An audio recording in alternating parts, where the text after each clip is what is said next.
जी, अस्सलाम वालेकुम। आज का जो वीडियो है ये इस बिनांस के वॉलेट के मुतल्लिक है। मुझे कुछ क्वेरीज आई थी जिसमें कुछ दोस्तों ने पूछा था कि जिन्होंने अपने पैसे बिनांस वॉलेट में एक्सचेंज से वॉलेट में ट्रांसफर कर दिए हुए हैं, तो वापस वॉलेट से एक्सचेंज में कैसे ट्रांसफर होंगे।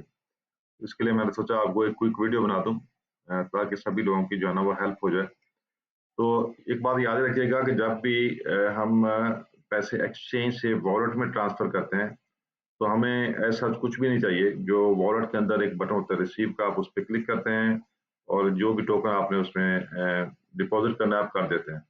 लेकिन जब हमको वॉलेट से एक्सचेंज में वापस आना है, तो हमें बिनांस का जो टोकन है बीएनबी, थोड़ा बहुत वो चाहिए, क्योंकि उसकी जो फीस हमने पे करनी है फिर वॉलेट से एक्सचेंज में आने के लिए, वो चूंकि बीएनबी ब्लॉक चेन है सारी की सारी, तो वो टोकन एज अ कमीशन जो है ना वो भी बीएनबी ही उसको एक्सेप्ट करता है।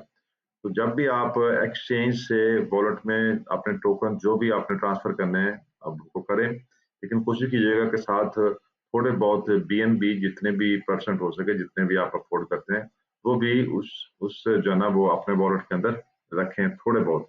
चाहे वो $10 के हों या $2 के हों या $20 के हों, तो पड़े रहने दें, क्योंकि जब जब आपने ट्रांसफर करना है वॉलेट से एक्सचेंज में, तो वो सर्टेन अमाउंट के बाद जो फीस है वो बीएनबी में आपसे मांगता है। तो अगर आपने वहां पे आपके सिर्फ दूसरे टोकन्स पड़े हुए बीएनबी नहीं है, तो आपने पहला काम ये करना है कि आपने कुछ $10-20 के बीएनबी जो है ना वो वॉलेट के अंदर ट्रांसफर करना है। मेरा ख्याल 10 या 20 10 यूएसडी को वॉलेट से एक्सचेंज में लाने के लिए तो वो शायद पैसे नहीं लेता। मैंने अभी रिसेंटली किया, जो मैंने आपको इस वीडियो में दिखाना है।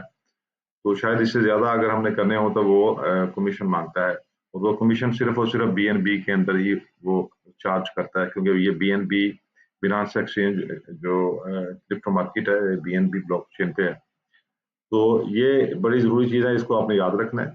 थोड़े बहुत उसको ट्रांसफर कर दें, जब तक हम बीएनबी टोकन उसमें थोड़े बहुत ट्रांसफर नहीं करेंगे $10-20 के, जैसे मैंने कहा, क्योंकि फीस बहुत थोड़ी होती है। 50 के कर दें, पड़े रहने दें उनको। तो तब तक हम बड़े फ्लेक्सिबल रहेंगे कि हम एक्सचेंज से वॉलेट में ट्रांसफर कर रहे हैं टोकन, वहां से हम दोबारा एक्सचेंज में आ रहे हैं, तो ये चीजें बड़ी स्मूथली चलेंगी। इसलिए जब आप कोशिश कर रहे होंगे शायद कि आपने वॉलेट से एक्सचेंज में करने हैं, तो आपको एरर शो कर रहा होगा। जब आप उस एरर को गौर से पढ़ेंगे तो उस पर लिखा होगा कि बीएनबी टोकन जो है ना वो आपके पास नहीं है, जो कि कमीशन के लिए हमें चाहिए। तो इसलिए जरूरी है कि आपके जो भी एसेट पड़े हुए हैं उस थोड़े से आप बीएनबी टोकन भी अपने वॉलेट में करें, उनको ट्रांसफर कर दें एक्सचेंज से। अगर आपके पास है तो ट्रांसफर कर दें।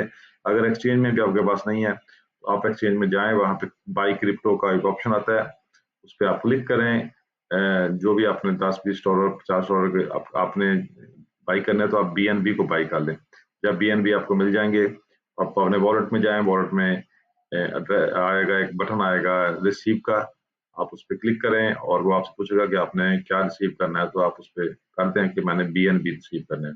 तो इस तरह बीएनबी जो है ना वो आपके वॉलेट में ट्रांसफर हो जाएंगे, और उनको पड़ा रहने दें। अगर आपने फ्यूचर में भी exchange to wallet, wallet to exchange वाला ये सारा काम करना है, तो वो जो चंद बीएनबी उनको पड़े रहने दें, और ताकि वो जो कमीशन उसने लेनी होती है वो उसी में चार्ज करता है। आपको फिर जो है ना वो ट्रांसफर में कमी ना हो, और आप बड़े फ्लेक्सिबल रहेंगे। चाहे एक एक मिनट में आप वहां से उधर कर दें, पैसे उधर से इधर कर दें, तो ये सिलसिला बड़ा फास्ट रहेगा। लेकिन याद रखिएगा कि जब भी आप वॉलेट से एक्सचेंज में आएंगे, आप थोड़ी बहुत जो भी है आप कमीशन पे करेंगे। तो ठीक है, अभी मैं आपको लेके चलता हूँ फोन की स्क्रीन पे, जहाँ मैं आपको ये दिखाता हूँ।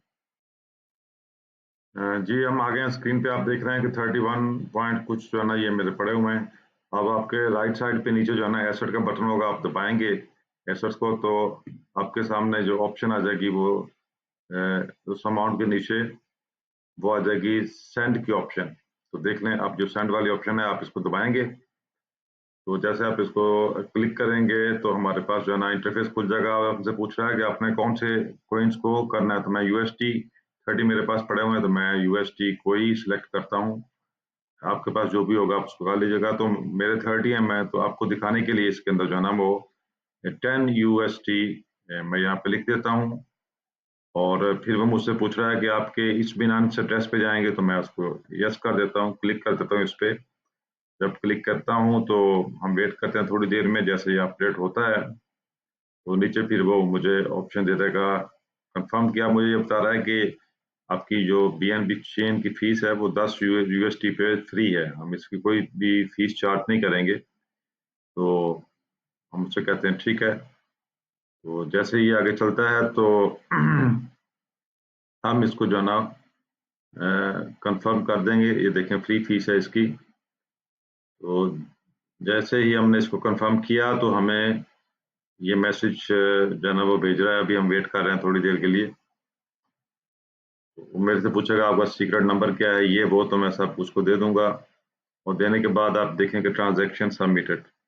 तो यहाँ पे पहले 31 थे, तो मैं जैसे ही इसको अपडेट करूंगा वॉलेट वाले अमाउंट को, तो आप यहाँ पे देख सकते हैं कि यहाँ पे 21 रह गए, यानी 10 यूएसडी जो है ना वो शिफ्ट हो चुके हैं। कहाँ पे शिफ्ट हुए हैं? वॉलेट से एक्सचेंज के अंदर शिफ्ट हो चुके हैं।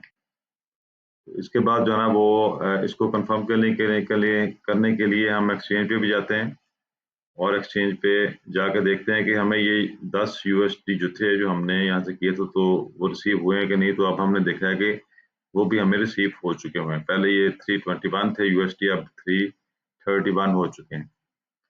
तो ये एक जो ना वो फास्ट तरीकेकार था, एक अच्छा और शॉर्टकट मेथड था जो मैंने आपके साथ शेयर करना था। तो इसलिए जो ना वो आप इसको करें। अगर आपको कंफ्यूजन है तो नीचे कमेंट्स बॉक्स में मुझे लिख दीजिएगा।